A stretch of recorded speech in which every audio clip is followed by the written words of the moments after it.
this journey, feel the vibe. Innovations where we thrive.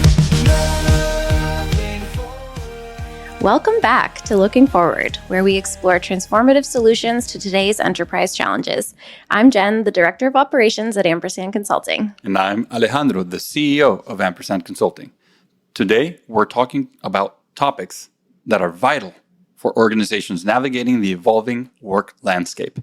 And we're talking about hybrid work frameworks. Throughout the episode, we'll examine 3 innovative hybrid work frameworks: the hub and spoke model, the office first model, and the remote first model. Implementing one of these frameworks is essential for optimizing productivity, collaboration, and employee satisfaction in today's dynamic work environment. Ain't that the truth? Yeah, and this has been a hot topic for quite a while now, one that I'm very passionate about and excited for us to dive into today. You and I have had many conversations about this, and often with some differing views, so it will be interesting to weigh both the pros and cons of these various solutions. Absolutely, Jen. Hybrid work has become the norm for many, but it comes with its own set of challenges. It might not be the easiest topic to tackle, but it's crucial for maintaining team efficiency and morale. Addressing hybrid work is vital for any organization looking to thrive in today's business landscape. It's pretty unavoidable. The right strategies can make a significant difference in how effectively teams collaborate and stay productive while working in diverse settings. Well, here's a very compelling fact to help us set the stage. So according to a study by the World Economic Forum conducted this year, remote work inefficiencies cost global businesses an estimated $500 billion annually in lost productivity. I mean, I find that hard to believe, but the numbers are there. So, okay. On the other side of this, however, according to a recent study by Gartner, 74% of CFOs plan to shift at least some of their employees to remote work permanently. So this is highlighting the urgent need for robust hybrid work frameworks so that we can ensure productivity and engagement is not continually lost, like that stat above. All right. Well, with this very, very informative context and this very important shift that's happening all over the world, let's look at the 3 solutions. And let's start with number 1, the hub and spoke model. In the hub and spoke model, organizations maintain a central headquarters, aka the hub, and support smaller satellite offices or completely remote work setups, aka the spokes. This model offers a blend of in-person collaboration at the hub and flexible work arrangements at the spokes. Interesting. Let's dive into the pros and cons. Let's start with the first pro. The hub and spoke model centralizes resources and support at the hub and ensures that core operations, resources, and support systems are easily accessible. This is a straightforward pro. Centralization leads to efficiency, ease of management, and so many other effective and efficiency gains that you get from having one place centralized with all your operations and main resources. Mm-hmm. It's like the cloud for in-person, real people. Okay. I feel like it's the opposite of the cloud, Jen. Why? Everything's in one place, no?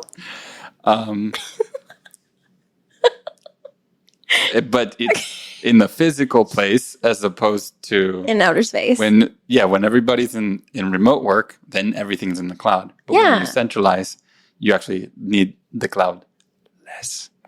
Okay, fine. All right, a little bit of con. Potential disparity in access to resources and opportunities may exist. Employees at satellite offices might feel disconnected from the main hub and have limited access to resources and career growth opportunities as opposed to being in that more central, often larger location. Sure, but here's a pro. So it provides flexibility for the employees to work remotely or from satellite offices. So this offers employees the freedom to choose their work environment while maintaining access to the office. And if I may add something else here, when you compare it to like a fully remote model, remote first model, this does provide a little bit more, I would say, like, what's the word? So if somebody's working from, let's say, from home or from a coffee shop and they lose connection or the air conditioning goes out or suddenly it's really busy at that coffee shop, it's not as consistent. But if they do have access to a regional location that they can go in when they feel like they need to have a quiet space, to have a productive environment where they can do their best work, this is a big pro, in my opinion, of the hub and spoke model, because it does give you that consistency and it provides employees the alternative place to work if they need it. Sure. Yep. I think also it provides like the right environment depending on the job you have to do, right? Like often in this model, you see the hub is the roles or the people that hang out in the hub or work from there are often there because of necessity or because it makes more sense for them to have the time to meet in person or whatever the environment might call for. Whereas if you are someone whose role doesn't require those same things, you can work from home and be just as productive in your own way. So on the con side, it does require effective coordination between central and satellite offices. So ensuring seamless communication and coordination across different locations can be quite complex and layers of challenge can exist there.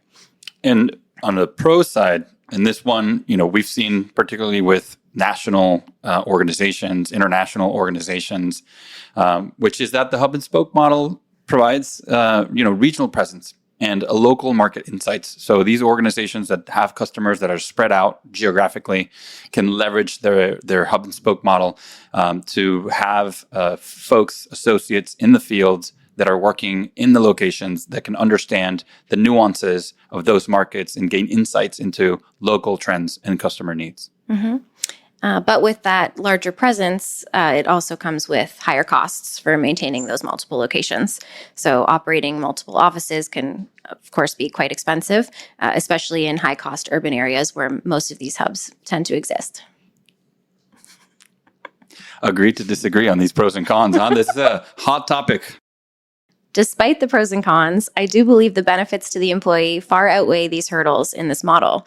A few years ago, I spent some time personally on a project where we were managing company-wide communications and change planning for a large organization who was renovating all of their offices around the country to better support this model. So the hub was really meant as a place for leadership or larger teams to come and collaborate, whereas the day-to-day work was mainly done from home.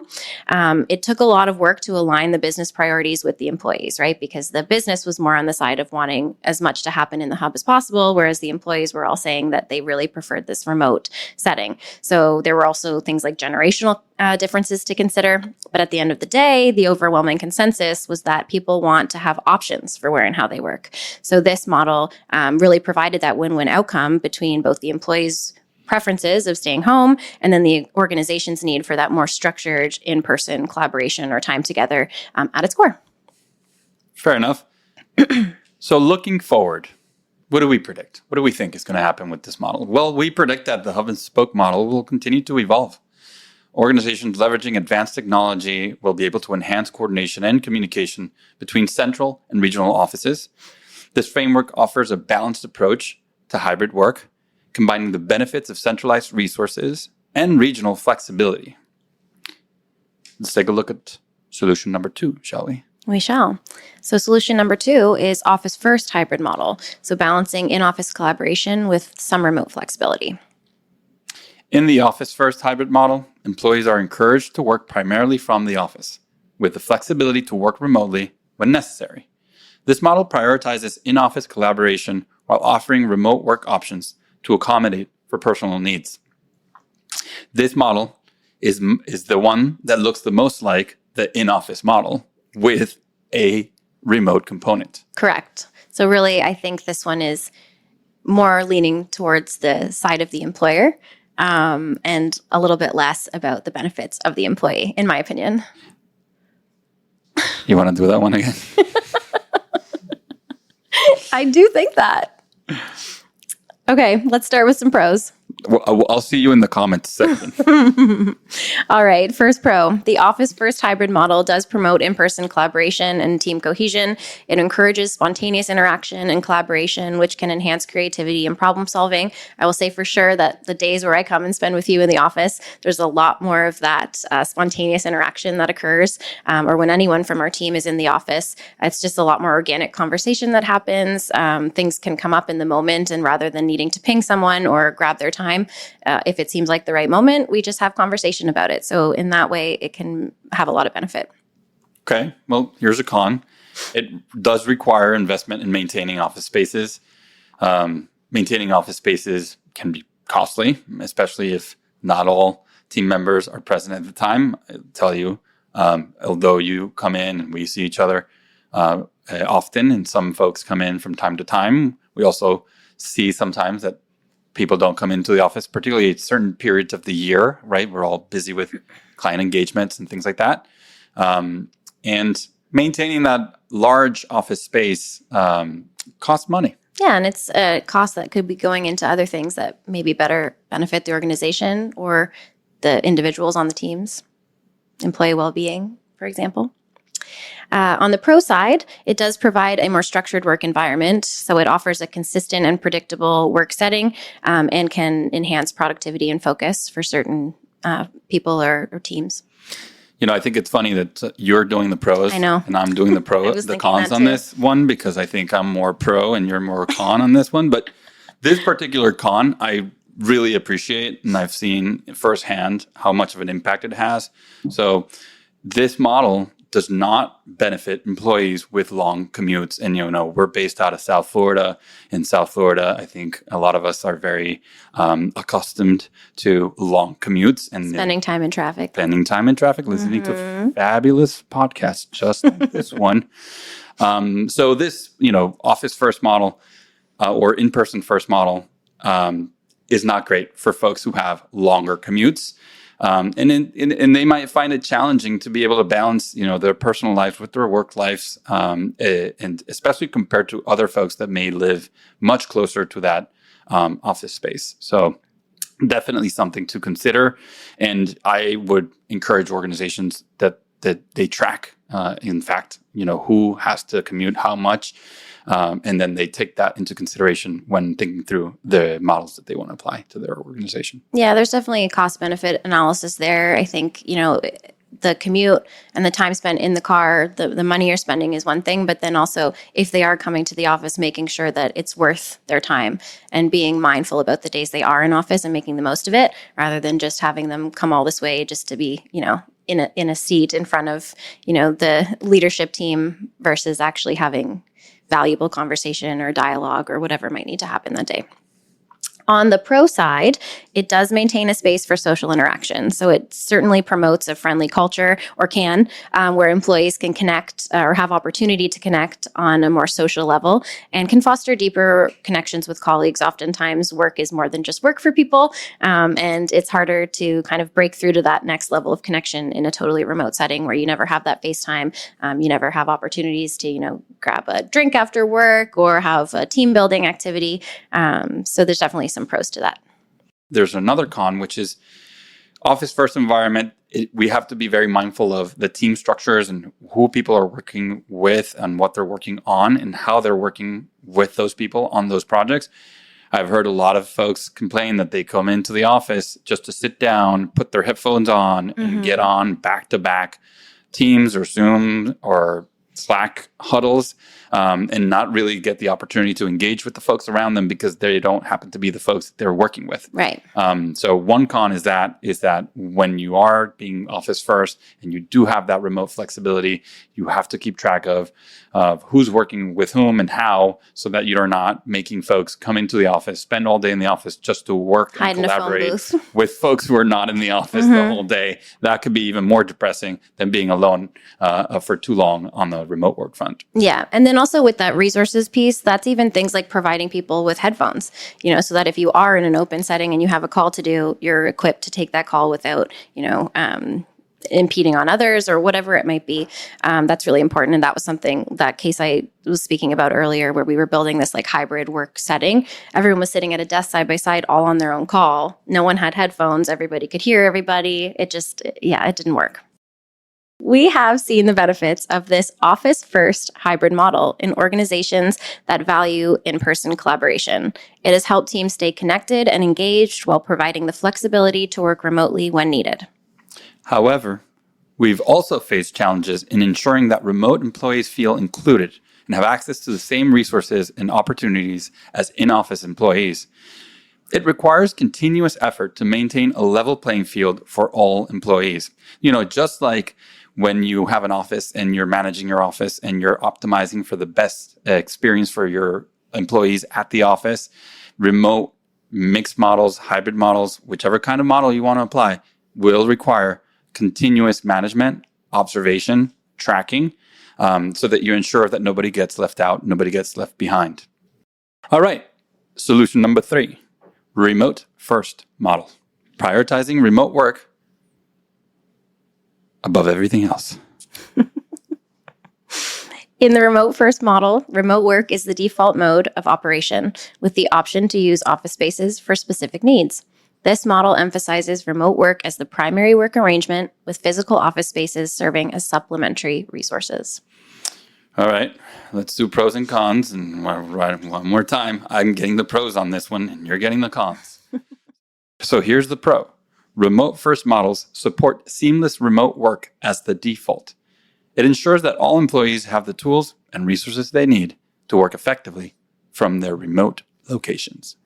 On the con side, not everyone thrives in a remote-first environment. It requires a specific set of skills and attributes, such as self-discipline, strong communication skills, and the ability to work independently. During the hiring process, it's essential to assess whether potential candidates have these qualities and are a good fit for remote work. This understanding can help in building a team that is more likely to succeed in a remote-first setting. That's so true. And, I think it's important to note that, the model will not make the people will make the model. Mm-hmm. So it's important to have the right folks in the seats to be able to execute on any of these models effectively. For sure. Another pro is it reduces reliance on physical office spaces, obviously, minimizes the cost and logistics challenges associated with maintaining large office spaces. That's a pretty self-explanatory one. Mm-hmm. On the con side, it can lead to feelings of isolation and disconnection. Employees working remotely for extended periods may experience feelings of isolation and lack of social interaction. We've seen plenty of studies on this, on how it directly links to people's well-being. So it's really important to keep top of mind. And there is a lot of effort that needs to go in, whether it's from someone on your HR or people team or just a broader effort across the organization, to really prioritize opportunities for connectedness amongst the team. Agreed on that one. But here's a pro. It enhances organization agility and resilience. Out of the 3 models we're looking at, this one is the most agile model of all. Mm-hmm. The remote first model. You kind of delegate the responsibility to maintain and operate an effective working environment to your teammates, your team members, which provides a lot of flexibility to the organization, which allows the organization to adapt very quickly to any changing circumstances and to continue operations without disruption, as opposed to having to manage one local centralized operation. Mm-hmm. And on the con side, there are challenges in building and maintaining a strong organizational culture. So creating a cohesive and inclusive culture can be difficult when all employees primarily work remotely. We tend to be a remote first model here at Ampersand Consulting, and we've implemented that model largely during the pandemic, which helped us prioritize remote work and maintain the flexibility that we needed in terms of office space. It has enhanced our organizational agility and resilience, and through surveying and constant check-ins, we know it's the preferred model for our team. This has improved satisfaction and contributed to us being awarded a great place to work for 2 years in a row. Yeah, it's like you're saying, it's about listening to our people and what works for them, and being able to adapt and accept that. However, we have also faced many challenges, and it does take a lot of work. One of the primary challenges is, of course, setting clear expectations. It's crucial to establish well-defined guidelines regarding things like work hours, commitments, time management.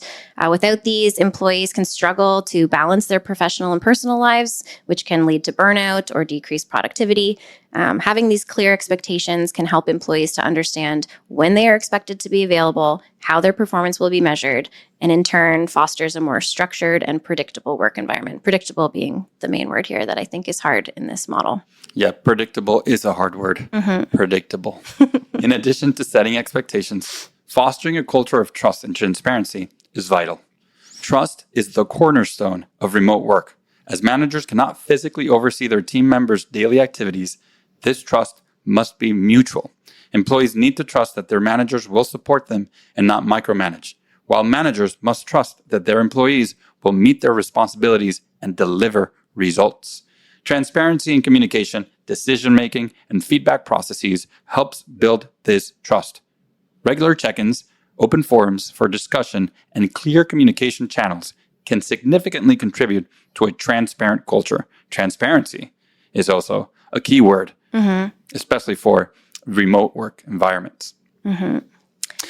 Looking forward, we predict that the remote-first model will continue to gain traction as organizations recognize the benefits of prioritizing remote work. By investing in robust remote work infrastructure and fostering a strong culture, organizations can effectively support remote-first teams and enhance productivity and engagement.